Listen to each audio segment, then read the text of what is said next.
guys.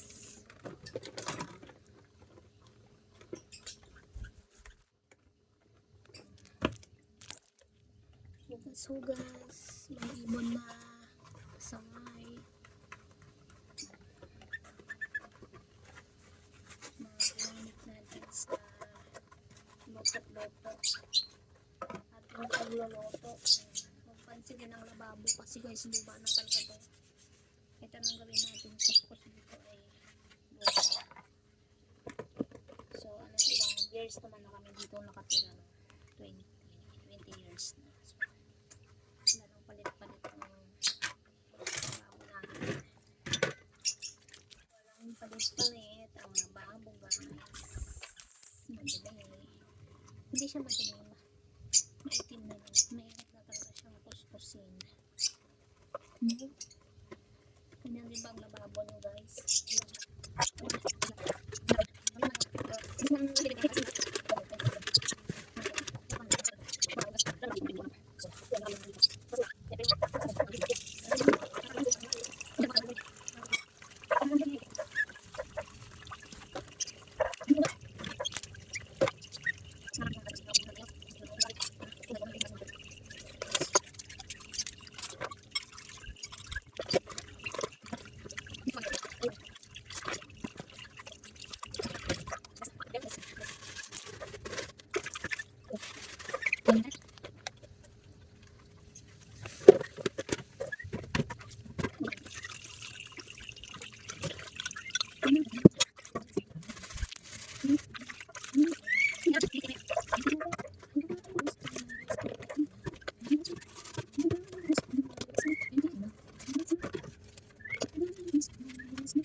Yes, nakawali na. Tapos, punas. Nakawali na natin sa gilid. Kasi napupundo ng tubig dito. Napupundo ng water. So, let's take it.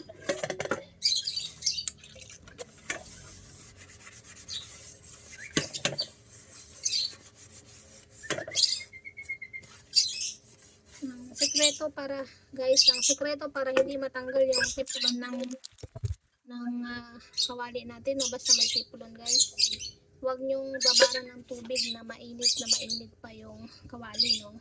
Pagkatapos ng luto, di ba, sobrang init pa nun, so huwag nyong babasain. Tip na 90 yan para karamihan natin, di ba, ang bilis masira ng tiplon na ito. Hindi talaga siya pwedeng basain after cooking. Yung napakainit pa niya, kailangan nyo siyang palamigin bago nyo siya hugasan. Kasi guys, magtututong kasi yung tiplon. So, na-notice nyo na nakaangat na pala siya. Tapos, bawal ko siya kaskasin. Bawal siya gamitan ng harap. Delikado kasi yung tiplon pag yung nakaangat na yung delikado sa health natin, yung marami ng tanggal dito. Yung iba tinatapon na yun guys, hindi ginagamit. So, yun lang, tip yung diskarte para hindi madaling masira yung tiplon nyo, no?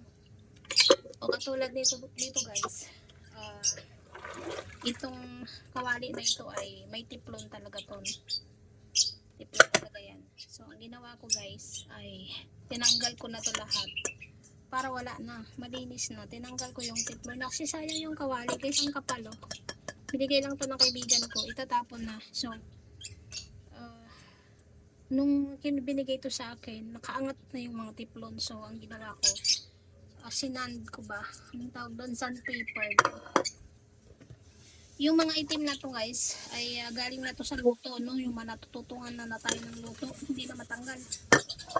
Yung masusunugan tayo ba?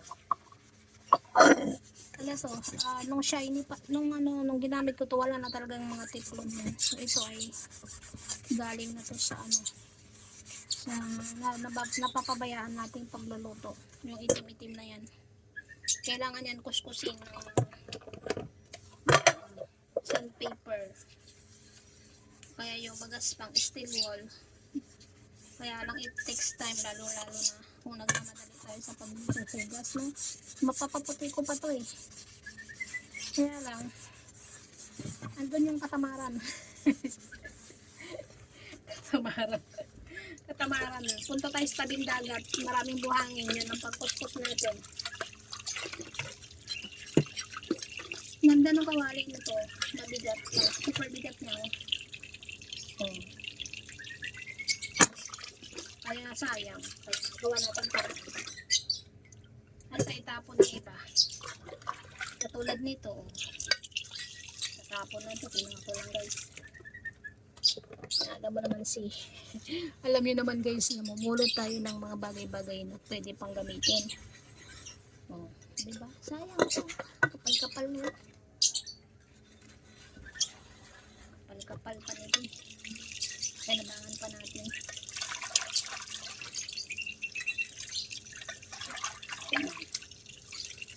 That's it. Done na. So, cleaning the lababo na. Cleaning the lababo. Lahat ng sulit ng lababo, lilinisan.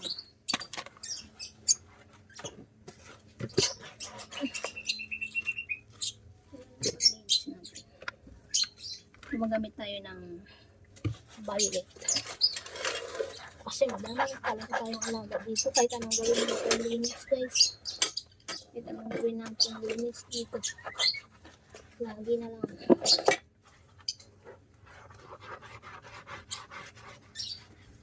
Para-paraan mag-vlog kasi wala tayong labas-labas. So dito sa amin ay separated ang nabubulok sa plastic, ganun. Matik na yan guys. Hindi naman ay kakain. Hugasan natin itong ito ba kayo guys sa pag-ano gamit na guys. Kahit anong gawin natin kuskus dito sa lababo na ito guys ay ano na guys luma na talaga. Kailangan palitan na anong tawag dito trinay ko na itong lagyan ng tawag yan yung pangalan dito sa mga butas-butas kasi lumulusot na yung tubig sa ilalim. Ay, natanggal naman guys. Hindi ako marunong. Kahit anong gawin natin dito ang kuskus wala na. Hindi na ayaw.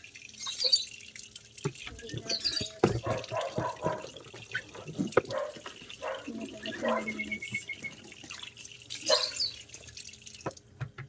So, that's it. Basahan naman ang ating kuskusin. Ito ang ating buhay araw-araw guys. Magligpit, maghugas, maglinis. So, kahit ng tulog ay dapat hugas-hugasan. Ay, init.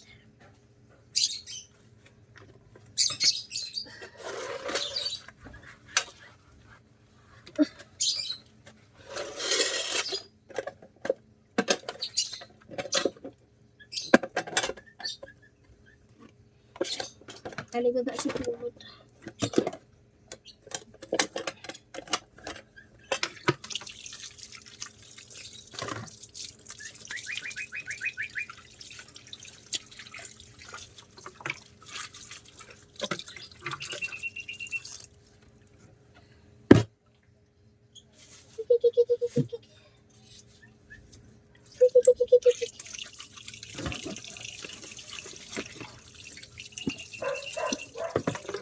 ginagamit ko dito.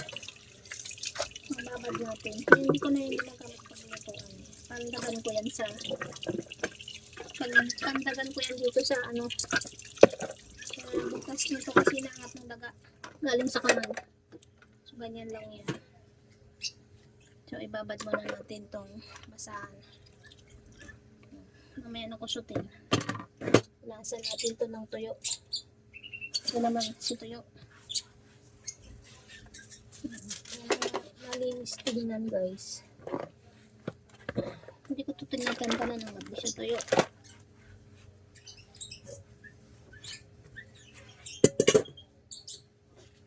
So, that's it guys.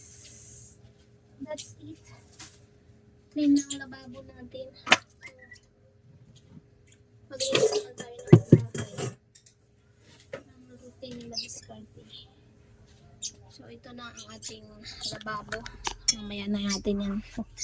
Ito na. Patuyuin lang natin yan dyan. Tapos ilagay natin sa lagayan ng ano.